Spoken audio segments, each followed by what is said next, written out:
Paano mag-claim ng SSS death claim if yung member deceased ay single, as in walang asawa at walang anak na naiwan? So automatic, pag buhay pa ang mga magulang, ay mga magulang ang mag-claim.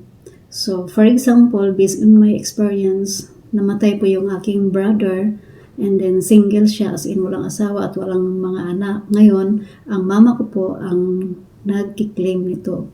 Ito yung mga requirements na hinihingi ng SS.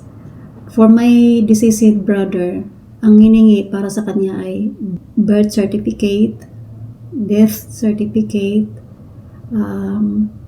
certificate of employment, sinumar, at kailangan din ng address sketch. Kaya mayroong address sketch kasi ang SSS ay CCI, magtatanong doon sa mga kapitbahay about doon sa deceased member kung talagang walang asawa, walang anak, at andyan ba talaga yung mga magulang, ganon. So sa amin nga, nagsi-CI sila, ganon. Dami mga tanong-tanong. And then, for my mother as a claimant, ang hinihingi naman sa kanyang requirements ay birth certificate, marriage certificate, death certificate of my father kasi patay na yung papa ko, so hiningian ng death certificate. Pinakuha rin ng mama ko ng sinumar niya, patunay na talagang kasal sila ng papa ko, NBI at 2 valid ID. So nung nakumpleto na yung mga requirements, ay ipinasa na dun sa may SSS branch. And then may mga katanungan sila doon about kung saan ba talaga namatay yung deceased member, just like my brother. Namatay kasi siya sa Pampanga. And then mama ko naman ay nakatira sa Mindanao. So ang nangyari, daming tanong kung saang hospital ba namatay, anong ikinamatay, talaga bang walang asawa, walang anak, saan inilibing. Yan ang mga tanong ng SSS. But so far, okay naman. So, nagiging approve.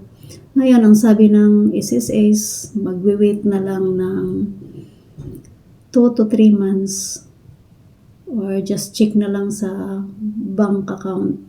Nagka-problema pa dahil yung mama ko hindi man siya SSS member. So ang ginawa ngayon ng SSS, ginawan siya ng SSS, binigyan siya ng number, and then binigyan siya ng referral, bank referral para makakuha siya ng bank account niya.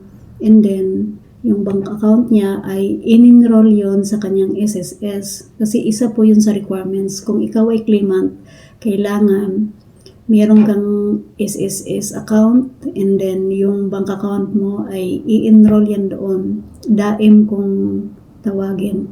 Kasi kung ikaw ay isa kang claimant sa SSS, dapat talaga meron kang SSS account, and then yung bank account mo ay naka-enroll. Kasi ngayon, bawal na sila magbibigay ng cheque. Unlike nung araw, cheque ang binibigay. But ngayon, automatic na siyang papasok yun doon sa bank account mo. So, yun ang purpose kung bakit kailangan talagang mayroong bank account na naka-enroll sa inyong SSS.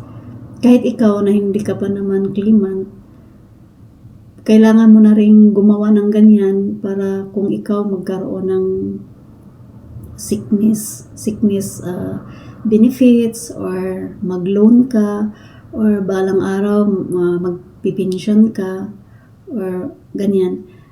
So, yun din ang requirements na kumuha ka ng bank account at i-enroll siya sa SSS.